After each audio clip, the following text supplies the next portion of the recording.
Welcome back to 11-Step Meditation Foundations course. Our next section is what is meditation? We'll share some different perspectives of meditation and prayer with you in this, and then we'll let you know how we plan to approach 11-step meditation in the first 3 steps.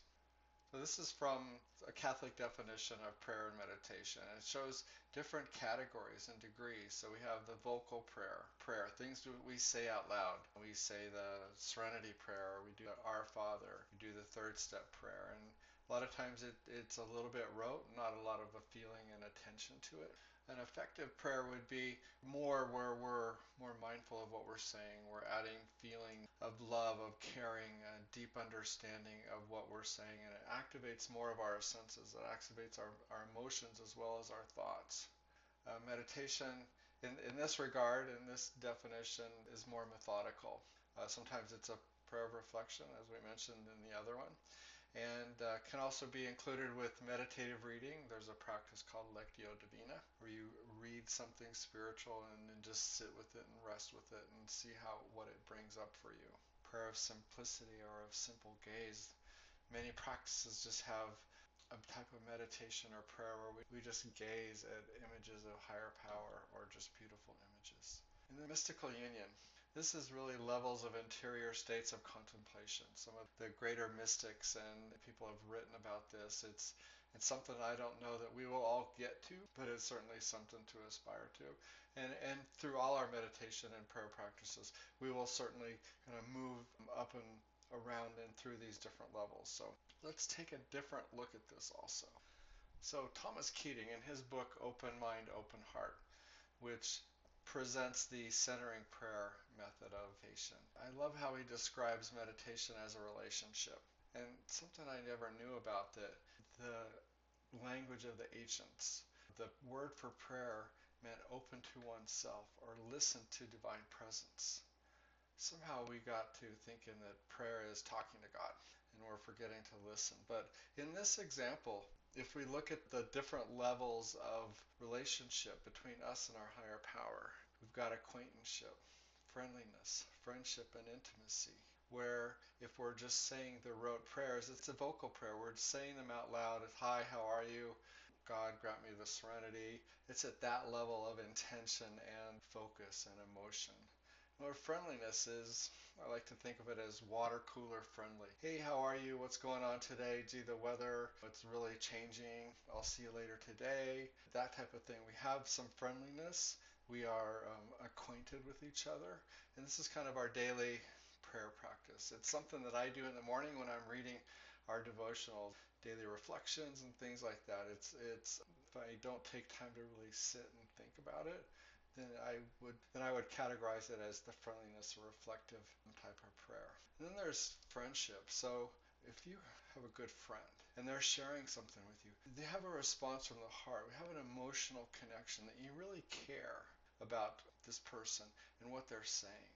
And this is a deeper level of prayer meditation where we're actually beginning to connect and we care and it's spontaneous, so we don't have to try very hard at it. And then there's the intimacy. And so this, I would categorize this as the conscious contact that we talk about in the 11th step. Prayer, sought through prayer and meditation to improve our conscious contact with God as we understood. It is one of the goals of 11th step meditation, that conscious contact with our higher power. But we don't have to wait until we get to the 11th step in working the steps to start with our prayer and meditation. We can start from the very beginning, right when we get sober, right with the first step, and I'll show you this later in this course. But then each meditation that I do, I'm moving through these different levels of relationship, because when I start to do a meditation, I'm not centered and connected. I have to breathe and calm down and move from that acquaintanceship to that friendliness level with myself and my spiritual nature and my higher power. And then as I meditate longer, I can pass into the friendship and be connected in the heart with my higher power, and then I can move into the intimacy stage, and then my thoughts take over, or my emotions distract me, or I hear a noise and I put my attention on that, then all of a sudden I'm moving back up in my relationship, even within that meditation, to acquaintanceship, and I refocus and I move back down to the scale. I'm breathing And I'm going back friendliness, friendship, intimacy. And so that is the process of meditating. And or I move up and down the scale doesn't mean that I'm having a bad meditation. There's never a bad meditation. So here's a couple other perspectives on meditation. So I think we've heard this in the meetings. Prayer is talking to God, meditation is listening. Certainly hold to that. I mean, there's a certain amount of talking and asking, but when are we going to get quiet and listen? I like the phrase, we are human beings and not human doing. So if I'm thinking and moving and acting and feeling all day long, when am I creating space, quiet, silence for God to kind of inform me, to connect with me, and give me some information or help heal me?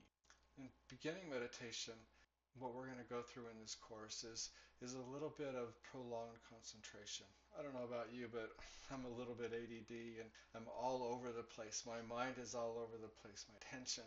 Some of what we're going to do is practice focusing, concentrating on affirmations, on our breath, on images, and it helps give us something to do. And it will help us move into those relationships with higher power. It'll teach us, it'll give us this experience, it'll give us a format that we can apply when we go to those silent meditation periods and 11-step meditation meeting. And really what we're doing is we're training our inner senses, the body, mind, and spirit. It's a new muscle, so to speak. I like to think of it as a spiritual aerobic workout. We're sitting there, we're silent, but we're active, we're thinking, we're focusing, we're repeating phrases that are helpful and healing to us. We're connecting to our higher power. We get distracted, we come back. Spiritual aerobic workout. How else can I spend 20 minutes a day just like I'm exercising, only increasing and helping my spiritual health? But an 11-step meditation will help us get there. Here's a few of the different techniques. Now there's tons of techniques, and depending on your vision of higher power, what meditation groups or what spiritual practice you have, you'll hear a lot of these, and some of the different practices will tell you that theirs is the only one, and then you'll go to another one and they'll say, no, this is the way you should do it. I'm pretty open with my meditation techniques. I think they're tools, and whatever situation that I need to meditate on, or the spiritual action that I'm trying to achieve, I can shift my meditation techniques. So the first is mindfulness meditation. This is really popular. It's from the Buddhist perspective, and it's really detaching and becoming aware of your thoughts and emotions and observing them rather than reaching out, grabbing, and participating. And we'll do this in all our meditations. We're always becoming aware. When I'm in the past, I'm not aware of what's going on in the present, or if I'm worried about the future. So mindfulness really helps us be present in the moment. And meditation on an object is just what I was talking about, something to focus on, something to concentrate on. First, it may be just their breathing, maybe a word or two, or an affirmation like a positive statement. Or it could be an image you could visualize on something. So it's a meditation on an object, whatever that object is. Surrender meditation. It's a simple approach. This is the term that I think some of the people that teach the centering prayer meditation use. I think it's a great third step technique. And so we'll go into that more, but it's not, you're not really concentrating on anything, but rather just actively letting go whenever you get distracted with your thoughts and feelings and outside noises, but letting go and consciously giving your intention to connect to God. Constantly surrendering whatever you're thinking, feeling, and hearing, and returning to higher power. And then receptive meditation. This is a technique that we'll use in step 3. And we want to know what is God's will for us. So there are some techniques that we can use to ask for guidance on specific things. And we'll practice this later in step 3, and I think you'll enjoy it. Okay, I like to call the approach that we're going to do in 11-step meditation foundation series here is as into action meditation. The chapters into action in the big book. It's about working the steps. So what we're going to do is we're going to take a variety of these meditation techniques and we're going to apply them to each of the 12 steps. So you can actually work the step that you're on through meditation while you're doing the outside action of the step.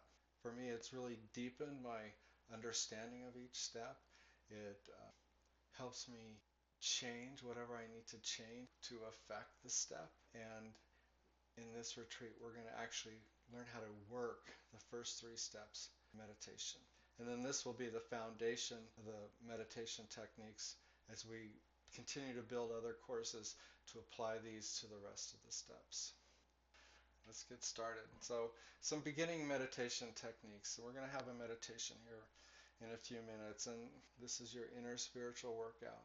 So the first, and we did this in the very first meditation that we did when it was silent, is just begin by focusing on your breath. We breathe in and out, and we meditate, and when we breathe, we want to breathe a little deeper than normal.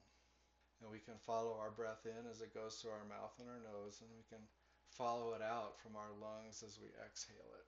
It's very much in the moment. It brings our attention out of wherever our head has us, in the past or the future, or fantasizing, and we can focus on our breath. And as you get distracted by thoughts or feelings or outside noises, just refocus on your breath, and it'll really help kind of pull you back in from that distraction. Then thoughts. So we need a strategy, a technique to deal with our thoughts. And so the first level is really become the observer of our thoughts.